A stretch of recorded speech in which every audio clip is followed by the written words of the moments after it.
Ahora que hemos elaborado, hemos elucidado la noción de objetividad, gracias a esos principios de la objetividad de la analítica trascendental, y también hemos presentado esa importantísima refutación del idealismo espacial, vamos a tomarnos un vídeo para una pequeña reflexión que me gustaría trasladarles, y es precisamente la reflexión sobre lo que es la nada.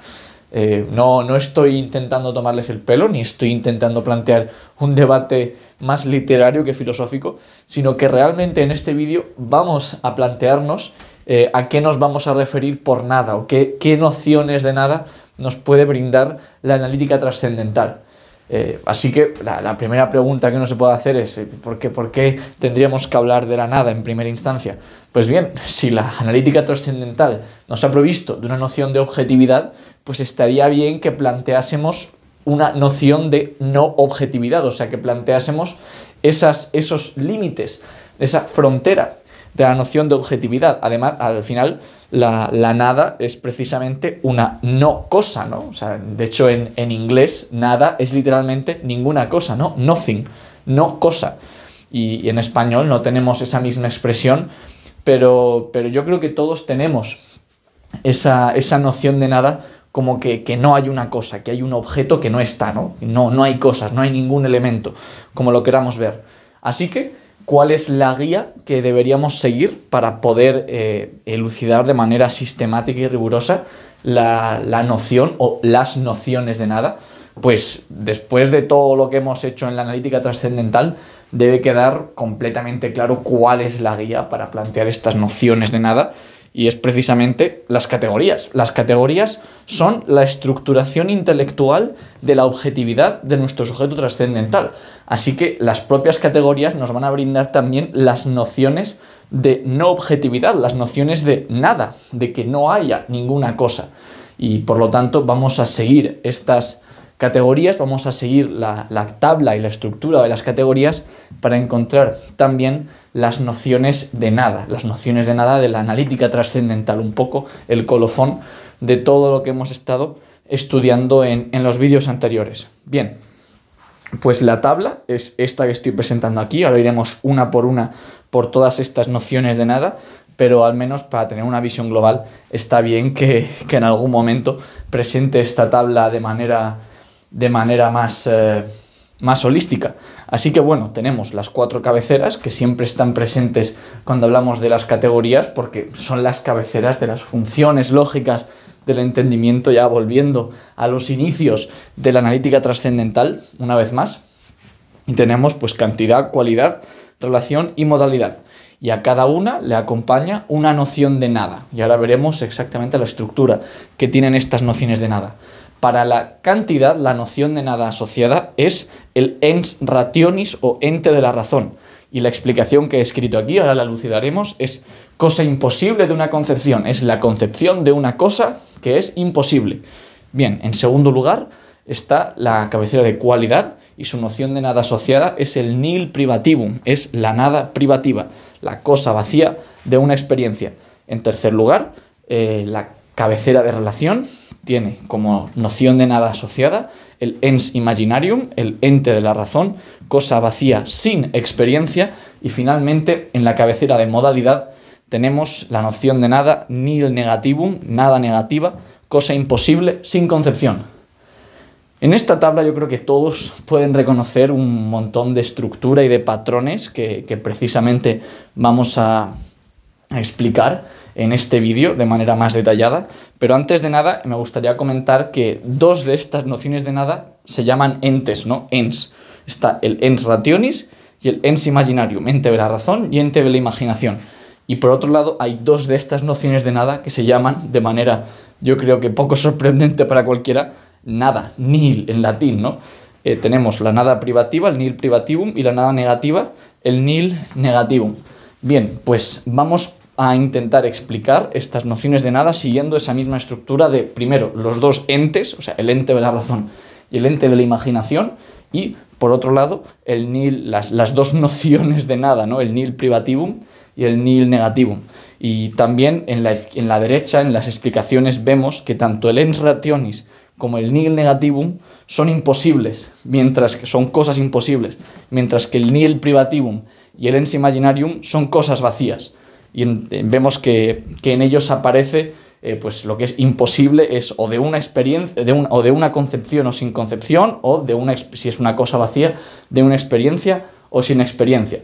Pues bien, vamos a explicar uno por uno todas estas nociones de nada para que quede mucho más clara esta estructura, y en cualquier caso siempre pueden volver al inicio del vídeo para tener esta tabla adelante y recordar exactamente dónde se encuentra cada una de estas nociones de nada, porque es verdad que aquí ya tenemos que tener una perspectiva muy global de toda la analítica trascendental para entender dónde encaja cada una de ellas. Bien, pues comencemos por los dos entes que hay aquí. Los llamamos entes porque son nociones de entes, o sea, son nada. ¿Y por qué decimos que estos entes no son nada? Pues porque no van a ser entes objetivos, son entes no objetivos. Y tenemos, por un lado, el ens rationis, el ente de la razón, y por otro lado, el ens imaginarium, el ente de la imaginación. La diferencia entre ambos es que el ente de la razón no va a tener ninguna intuición asociada, va a tener una intuición imposible, por lo tanto no va a haber esquema, no va a haber un esquema trascendental posible, ni un esquema en general, y tampoco va a haber una imagen que podamos formar de estos entes de la razón. Y esto es la diferencia con los entes de la imaginación, de los cuales sí que vamos a poder formar una imagen, porque precisamente son entes de la imaginación, son entes producidos por la imaginación. Así que estos entes pues, sí que se van a poder imaginar, a diferencia de los entes de la razón, que no se pueden imaginar, solamente se pueden pensar. Y estos entes de la imaginación lo que no van a tener es conexión física con la experiencia. Esa es la principal ausencia de objetividad que tienen estos entes de la imaginación, y es que no van a existir, no van a ser objetivos en la propia experiencia. Bien, uno por uno. Ente de la imaginación, cosa vacía sin experiencia, es decir, una cosa que no tiene contenido en tanto en cuanto no está asociada, no es coherente con ninguna experiencia. Es la fantasía, lo que denominaríamos cotidianamente fantasía, imaginación, incluso ficción, en algunos casos, ¿no?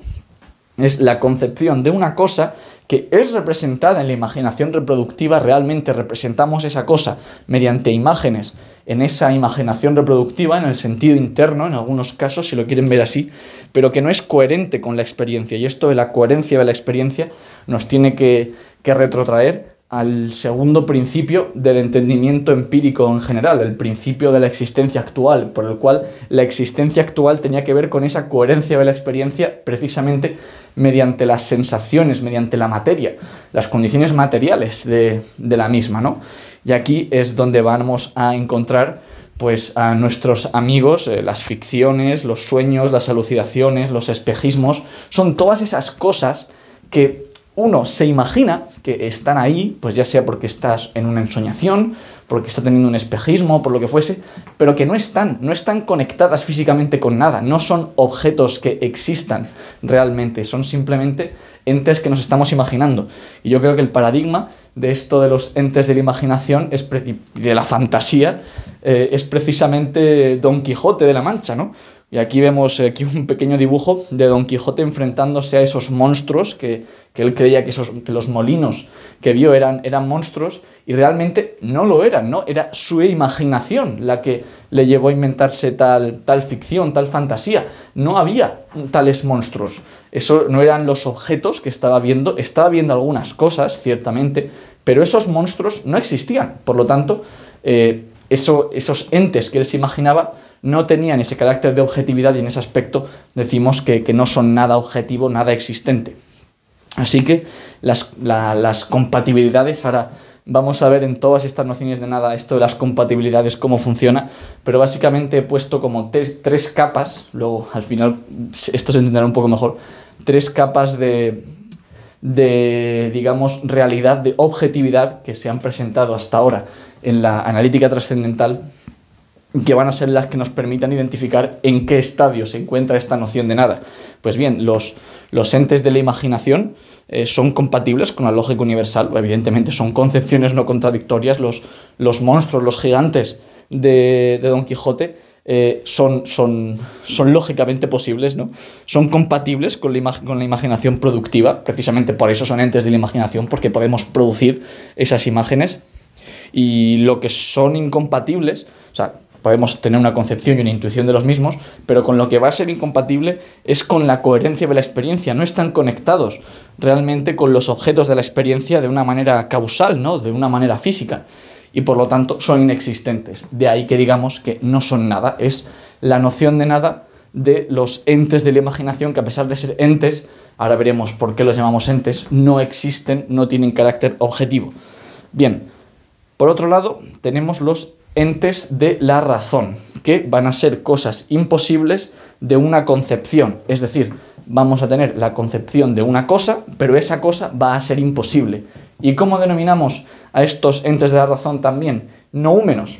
Es aquí donde aparecen por primera vez de manera más rigurosa los noúmenos negativos, por lo menos negativos precisamente porque no son nada.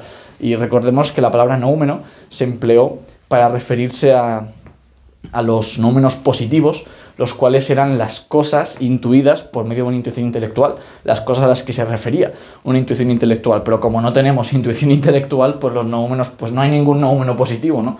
No se puede plantear un noúmeno positivo porque no nos podemos referir a cosas por medio de intuiciones intelectuales. Ahora bien, noúmenos negativos sí que va a haber, y bastantes, porque al final son simplemente cosas imposibles para la experiencia. Son cosas representadas en el mero entendimiento y que son imposibles en la experiencia. No podemos siquiera formar una imagen de las mismas, puesto que si no podemos formar imagen de estos noúmenos, de estas cosas, de estos entes de la razón, no vamos a poder encontrarlos en ninguna experiencia posible.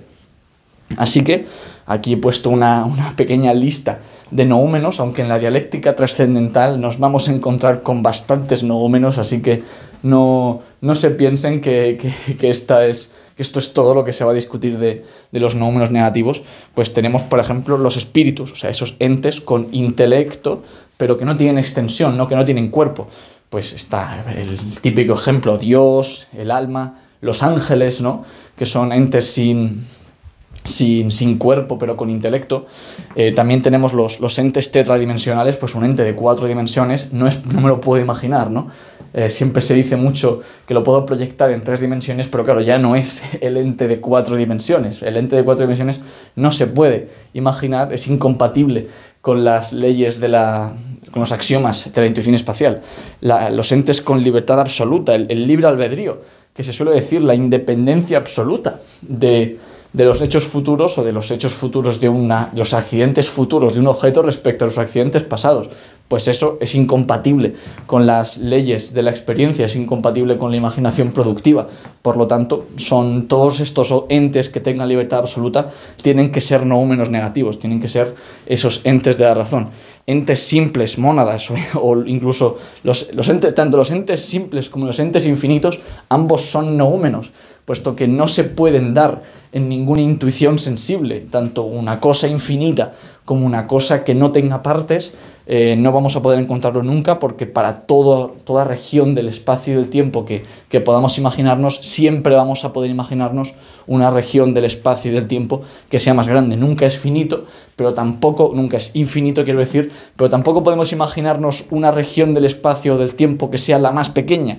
Entonces, tanto los entes simples como los entes infinitos van a ser completamente imposibles de producir por nuestra imaginación. Así que nuestra tabla de incompatibilidades, o de compatibilidades o de incompatibilidades, depende de cómo lo queramos ver, va a verse en este caso limitada, no por la lógica, estamos hablando de cosas imposibles, pero que sí que son posibles de plantear en la concepción. La imposibilidad no viene por parte de la concepción, sino por parte de la intuición, que va a ser imposible. Por lo tanto, aquí lo que nos limita es la imaginación productiva. Son las leyes de la filosofía trascendental, no las leyes de la lógica, lo que nos va a limitar aquí. Por lo tanto, sí, estos noúmenos negativos no son nada, en tanto en cuanto que no son nada que podamos conocer una experiencia posible. Son cosas que son incognoscibles de acuerdo con las leyes de la filosofía trascendental. Si tuviésemos una intuición intelectual o si tuviésemos una intuición sensible diferente de la que yo por lo menos tengo, pues quizás podríamos tener cognición de estos noúmenos negativos, aunque sea como noúmenos positivos.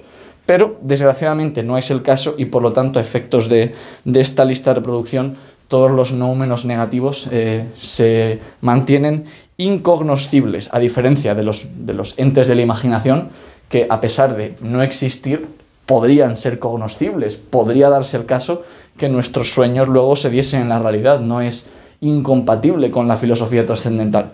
Pero bueno, aunque sea por supuesto una situación difícil de imaginarse en la vida cotidiana, ¿no? Muy improbable, pero posible en términos de filosofía trascendental, pues posible cognoscitivamente, ¿no?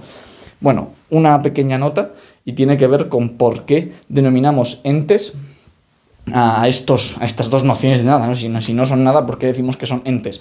Pues porque ambas nociones de nada son fruto de lo que hemos denominado en aquel vídeo sobre el poder de juicio ilusiones, esos juicios erróneos, esos errores del poder de juicio.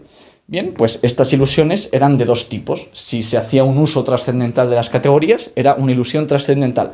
Y si se hacía un uso empírico de las categorías, entonces era una ilusión empírica. Cuando la ilusión es trascendental, los entes que estamos juzgando como que están ahí, pero realmente no lo están, cuando juzgamos erróneamente sobre cosas que no son realmente nada, donde no hay nada, decimos que es un ente de la razón, que es un noúmeno. Eso es el fruto de la ilusión trascendental. Y en el caso de que lo que estemos juzgando erróneamente sea una cosa compatible con las leyes de la filosofía trascendental, compatible con la imaginación productiva, entonces no estamos ante una ilusión trascendental, simplemente estamos ante una ilusión empírica. Y es lo que da lugar a estos entes de la imaginación, a estas fantasías. Bueno, vale, sí, no era verdadero, no era correcta esa manera de juzgar, pero tampoco era incompatible per se con las leyes de la filosofía trascendental. Simplemente pues uno se ha equivocado en ese uso empírico de las categorías, pero sigue siendo un uso empírico y por lo tanto no es incompatible con la experiencia posible, simplemente es incompatible con la experiencia actual, es incompatible con la coherencia de la experiencia y no con la conformidad de la experiencia, que es precisamente lo que planteamos en esos dos principios, del entendimiento empírico en general. Por un lado, la conformidad, la experiencia posible, que son las leyes de la filosofía trascendental y de la analítica trascendental, y por otro lado, la coherencia de la experiencia actual, que en ese caso, pues evidentemente necesitamos esas condiciones materiales, necesitamos esa sensación que no es provista a priori, sino que es provista a posteriori. Así que no voy a dar muchas más vueltas a esto. Creo que después de todo lo que hemos discutido debe resultar razonable para todo el mundo, y si no, pues díganmelo en los comentarios, que sea consciente de que todo esto que estoy discutiendo es más complicado de lo que intento expresar, o de lo que me da a mí la impresión. Pero bueno, una vez hemos estudiado los dos entes, los entes de la imaginación y los entes de la razón, ahora tengo que estudiar las dos nociones que no refieren a ningún objeto, los dos nihil, ¿no? El nihil negativum y el nihil privativum, que son, pues en este caso, he escrito aquí dos nociones que no refieren a ningún objeto, no refieren a ninguna cosa, y por eso decimos que no son nada, pero tampoco son entes. Por eso no les pongo la caracterización de entes, sino directamente de nada, de nihil. En el caso del nihil privativum, de la nada privativa, el que estaba la nada vinculada con la cabecera de cualidad, pues va a tener que ver con esa noción de nada de la que estamos más acostumbrados. Precisamente ahora veremos por qué es de la que estamos más acostumbrados, y es porque es el vacío, la ausencia, el no hay nadie, el cero, ¿no? El cero de las matemáticas.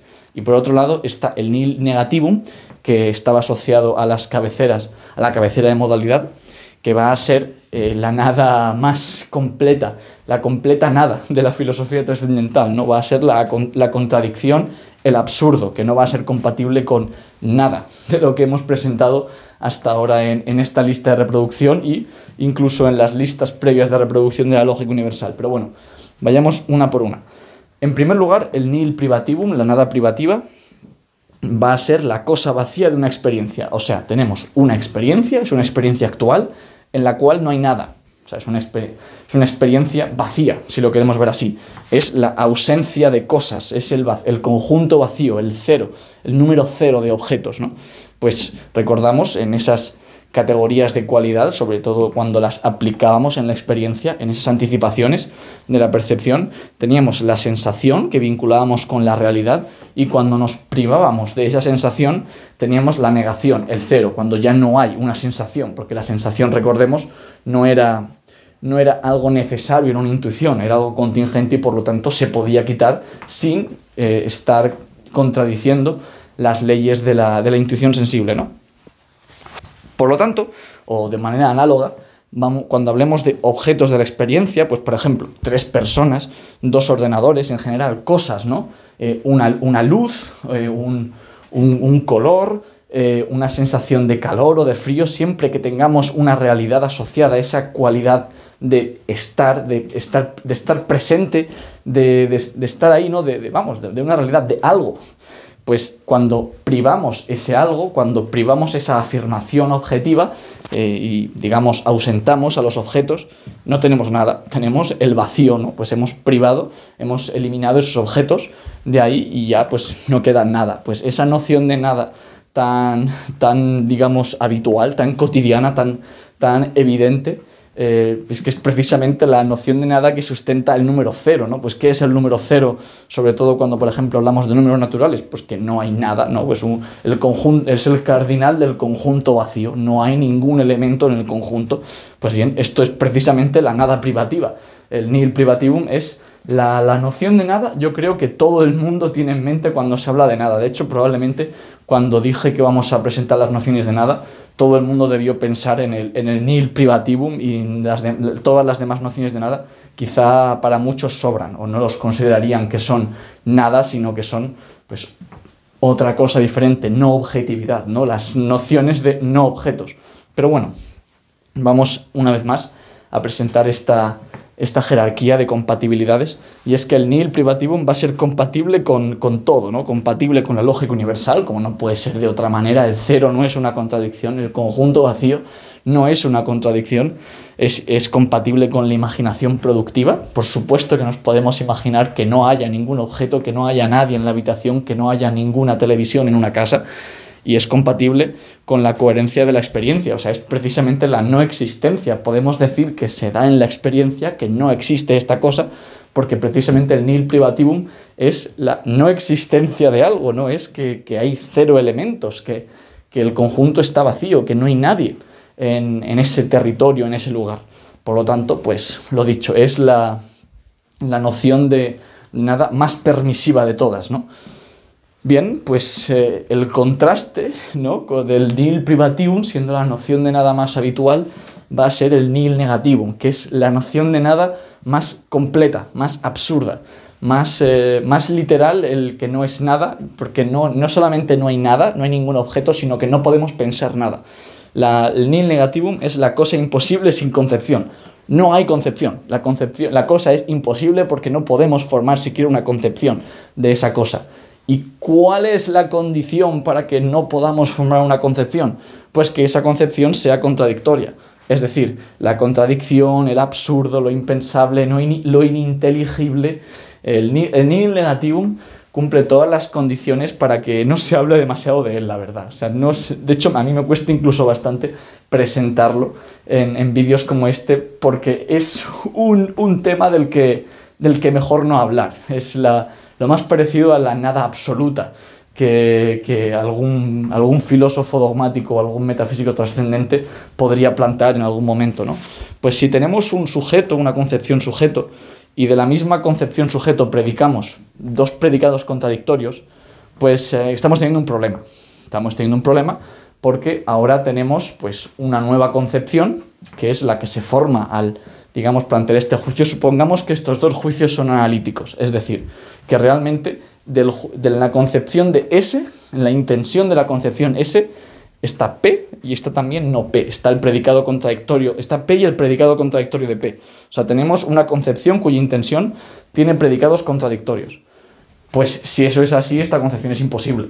O sea, evidentemente uno no puede formar una concepción con predicados contradictorios. Eso viola el principio de contradicción, el principio de no contradicción, y por lo tanto no hay ninguna concepción. O sea, no hay nada que se esté pensando, no hay nada en el intelecto como esto, y por lo tanto no hay ninguna cosa que sea pensada por una concepción contradictoria, porque no hay ninguna concepción contradictoria.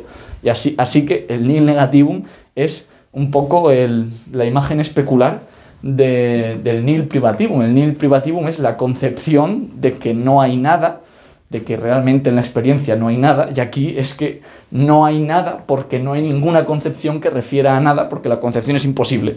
Así que, ¿cuáles son las compatibilidades? O en este caso, pues ninguna. Son todo incompatibilidades, es incompatible con la lógica universal, es la concepción imposible. La no concepción, ninguna concepción, es el nihil negativum, porque el nihil negativum es imposible, es lógicamente imposible, ¿no? En todos estos vídeos siempre hemos dicho, no, bueno, este escenario es lógicamente posible, aunque es incompatible con la filosofía trascendental. Este juicio sintético, bueno, podemos negar el predicado y sigue siendo un juicio lógicamente válido. Pues claro, el nihil negativum es precisamente el caso que ya es la contradicción. Por lo tanto, no es posible lógicamente, no es algo que vayamos a discutir, y un lema que me gustaría que se les grabase a fuego en su cabeza es: no se habla del nihil negativum. O sea, lo diré las veces que haga falta. Del nihil negativum se habla lo menos posible. Hablo en este vídeo porque es el vídeo de las nociones de nada, así que es palomita suelta entre todos los vídeos de la crítica de la razón pura. Pero del nihil negativum mejor no hablamos demasiado, porque es que no se puede decir nada del nihil negativum si es la concepción contradictoria. Lo mucho puedo pedagógicamente ponerlo aquí para que ustedes sepan que esto es una soberana tontería, esto del nihil negativum. Pero yo que ustedes no le daría muchas vueltas, porque el nihil negativum es un poco un dragón dormido. Si ustedes le dan muchas vueltas y despiertan al dragón, pues pueden tener graves problemas y pueden meterse realmente en metafísica trascendente o en metafísicas trascendentes donde no nos gustaría que ustedes cayeran por nuestra culpa. Así que, en la medida de lo posible, no despierten a este dragón dormido y no hablen del nihil negativum, que es realmente algo de que no se puede pensar el nihil negativum. Por lo tanto, si ustedes le dan muchas vueltas, están intentando pensar lo impensable y no nos gustaría que ustedes perdiesen el tiempo en ello. Así que, para finalizar este vídeo, voy a poner este dibujito, y ya la última vez que menciono el nihil negativum en este vídeo, para que no se me acuse de no predicar con los hechos. Y bueno, pues he puesto un poco la jerarquía de compatibilidades de una manera que se pueda ver claramente, como si fuese un diagrama de Venn. Tenemos, por un lado, los objetos, la objetividad, lo que estamos buscando en toda la analítica trascendental, y vamos a empezar a eliminar elementos, ¿no? Vamos a empezar a bajar estadios en esta objetividad. Vamos a hablar de precisamente las nociones de nada, ¿no? En primer lugar está la más sencilla, ¿no? Dentro de la coherencia empírica, dentro de la coherencia de la experiencia, pues podemos decir que no hay ningún objeto, ¿no? No hay nada. Uno va a un sitio, no ve a nadie, o uno cuenta el número de manzanas que hay en una bolsa, y no hay ninguna manzana, ¿no? Es el conjunto vacío, el cardinal del conjunto vacío, el cero, como lo queramos ver. Es esa concepción fundamental de que no hay nada. Pues bien, nihil privativum es la más permisiva de todas, ¿no? De todas las concepciones de nada. Y se encuentra, por supuesto, dentro de la coherencia de la experiencia, porque hablamos de nihil privativum todo el rato, aunque no lo llamemos así, pero lo presuponemos todo el rato en nuestra experiencia. Bien, si bajamos un estadio más, y en lugar de hablar de que no hay nada, porque realmente tenemos la experiencia de que no vemos nada o de que no encontramos nada, sino de algo que no existe, pero que sí que nos podemos imaginar, o sea, algo que forma parte de la experiencia posible y que me puedo imaginar como un ente ficticio, como un ente imaginario, pero que realmente, pues lo dicho, no se da en la experiencia que eso exista, como por ejemplo un cañón de antimateria, ¿no? Un cañón de antimateria igual en algún momento se fabrica, pero yo no tengo un cañón de antimateria en mis manos y, bueno, me lo puedo imaginar, puedo ver hacer una película de un cañón de antimateria, pero bueno, no es algo que me planteé seriamente ver en la experiencia, y igual que pues un unicornio tampoco me planteo ver en la experiencia, o incluso un dragón tampoco me planteo ver en la experiencia. Así que bueno, pues entes de la imaginación son incompatibles con la coherencia de la experiencia, pero por supuesto forman parte de la experiencia posible, ¿no? Siguen siendo permisivos con todas esas leyes que hemos planteado en nuestra analítica trascendental, excepto, por supuesto, la conexión física. No se conectan físicamente, es decir, no se conectan causalmente, de manera comunitaria, con los objetos de la experiencia actual. Bien, Si bajamos un estadio más y vamos incluso más allá de la experiencia posible, decimos, no, ya no es simplemente que no sea algo que forme parte de una experiencia que se pueda dar. Es que no puede formar parte de ninguna experiencia. O sea, no existe o no existe ninguna experiencia posible, no porque no se haya visto, porque no sea coherente con las leyes de la física, por ejemplo, sino porque es directamente incoherente con la experiencia, es incompatible, es inconforme, no se conforma a las leyes de la experiencia posible, a la analítica trascendental. Pues bien, en ese caso estamos ante un ente de la razón, un ens rationis, que está bien porque cumple las leyes de la lógica universal, no es una concepción contradictoria, se puede pensar el ens rationis, no nos lo podemos imaginar porque viola todas las leyes de la imaginación productiva, pues porque no es posible formar una imagen del mismo, pero ciertamente es una concepción no contradictoria de una cosa y por lo tanto pues es lo que podemos llamar una cosa problemática, un ente problemático, ¿bien? Podemos formar juicios sobre ellos, juicios sintéticos, podemos formarlos y estos juicios serán problemáticamente verdaderos o falsos, pero nunca van a ser actualmente verdaderos o falsos, nunca vamos a tener cogniciones de estos entes de la razón, no podemos tener cogniciones de los noúmenos porque no forman parte de la experiencia posible. Recordemos que los límites de la cognición que han sido marcados por la deducción trascendental y por toda la analítica trascendental han sido precisamente los de la experiencia posible. Así que los entes de la razón no son nada, no simplemente no son nada que hayamos conocido o que sea conocido por nuestra experiencia actual, sino que no es nada que podamos conocer por ninguna experiencia posible. Y ahí es donde entra esa noción de nada de los entes de la razón. Bueno, ¿y qué hay más allá de los entes de la razón? ¿Hasta dónde podemos llegar con esto de las nadas y de negar las leyes de la analítica trascendental o de la filosofía trascendental?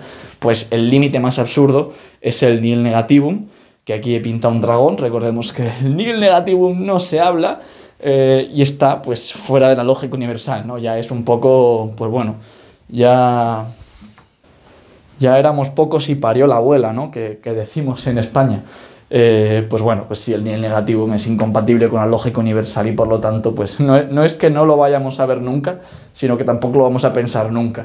Así que pues bueno, con este impensable dejamos el vídeo de las nociones de nada con toda su estructura, sus patrones internos, que se vea exactamente de qué manera se pueden jerarquizar, se pueden mostrar su relación con los principios de la objetividad, con las categorías, pues eso, cómo se vinculan estas nociones de nada con todos esos principios y resultados que hemos explicado en la analítica trascendental. Y algo muy importante y por lo cual estas nociones de nada han sido presentadas en esta parte de la analítica trascendental, bueno, al final ya tenemos la noción de objetividad elucidada de la manera más completa posible gracias a nuestra tabla de categorías y por lo tanto ahora convenía estudiar las alternativas a esta noción de objetividad.